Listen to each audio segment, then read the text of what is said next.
Hey there! Yeah, today we're going to be talking about this pen. This pen was sent to me by someone who had won it, and we're not entirely sure what it is, but we are certain that the pen was sent to her by someone from Turkey. So this could well be a pen made in Turkey. I mean the country Turkey. I don't mean it is a pen made of Turkey.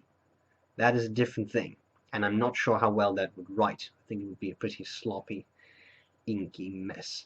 If you write with turkey, like poultry, that you just dip into ink and you write with it. Moving on. Fascinating pen. Has some interesting things going for it. Not a pen that would cost hundreds of dollars, but that's okay. Sometimes I'm really surprised by inexpensive pens. I'm going to cover the past of the pen, tell you what I like about it, what I don't like about it, but bear in mind, I'm not entirely sure who made this, so it's hard to give you a brand name. Maybe someone can identify it. Let's start at the very end of the cap. Has some nice things going for it there, I would say. Zoom in, there you go, focus. Nice bit of chrome, and you have that clip. The clip, it is very tight, but you can get it up just a bit. And then you have those nice sort of reticular things, those lines. It's not really relief, it's just on there. You have an open flat bit, which you could use that for engraving. You have a center band. The center band says steel pen. Now that could just be the brand, steel pen. I believe I've once seen something like this from India or something, but I'm not entirely sure. Anyone has information, just let me know. Again, you get that reticular formation stuff on the barrel, then you end in another nice chrome end cap. Then we have, of course, the section. The cap slides off. I just dropped something, but that's okay. Now, something that I really liked about this pen, it's not a huge pen. You can see that here. You could use this posted. I probably would use this posted because it's a little light and small for me otherwise. One thing I really liked about this pen was the nib. I think it looks very, very nice. Let's first have a look at the section. So here we got the section, nice chrome metal lip there to keep the cap in place. A little bit slippery, but I don't find it uncomfortable to use. I don't find my fingers slipping around a lot. Bit of a step down from the barrel. You can feel it, but it's not extremely sharp. And here you got that nib.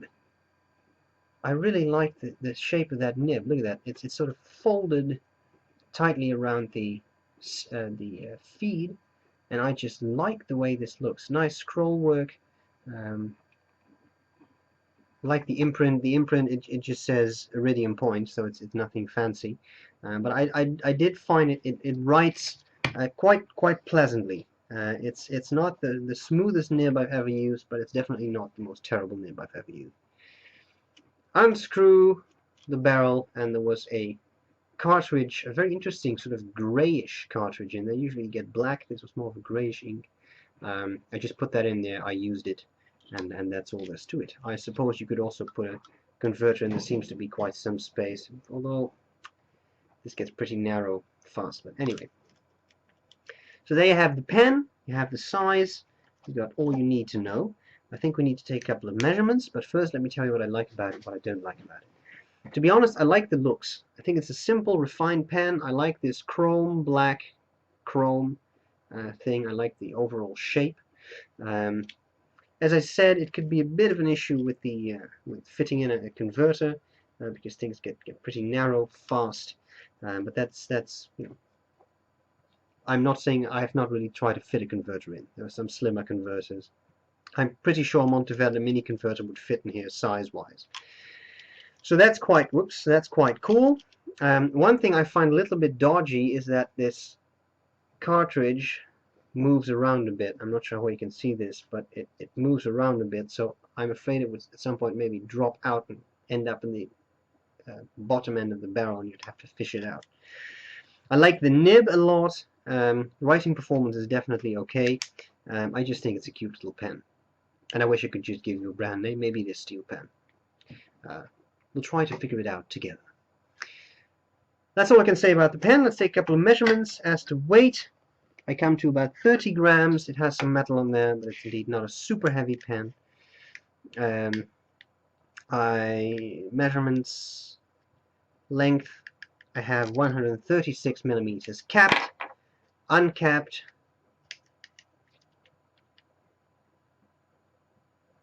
I get 115 millimeters. Section diameter at the narrowest point, I get about 8 millimeters, and at the widest point, I get just about 9.5 millimeters. And that's all there's to it. I think we need to see a writing sample. That's what we're going to do next. I hope this was useful, and I'll see you later. Bye-bye. Okay, so here we go with the steel pen. I already started to record this and then I just stopped writing. I got the ink flow going again. So this is the steel pen. It's a fine nib, and the ink is just a cartridge that was supplied with it. It's a very weird grayish color. So the pen is a little bit prone to drying out. Once you have an ink flow going though, it's pretty nice, and it writes fairly well. Pretty smooth nib. It has a bit of feedback. Depending on the angle, it definitely has a lot of feedback actually. But it's not an annoying scratch, it's just strong feedback.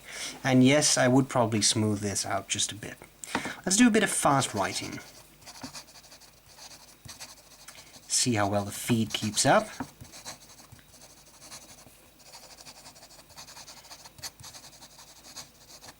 Now it does keep up very well, but we must not forget that I've just squeezed ink into the feed because it stopped to write earlier.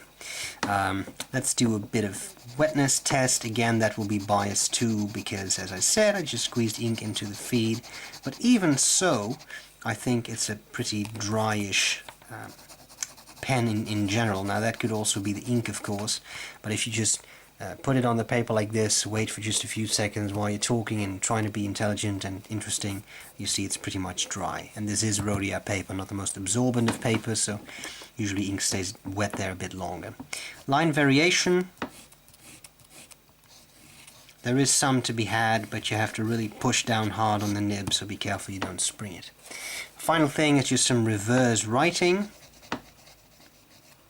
It's possible. Pen rotates a bit because of this section. I don't know, when I do this it doesn't really like it, but it's legible, ink comes out, and you can read it. So if you like this kind of stuff, that's it. Now I hope this was useful, and maybe someone can identify this pen. I do like it, and I'll see you later. Bye bye.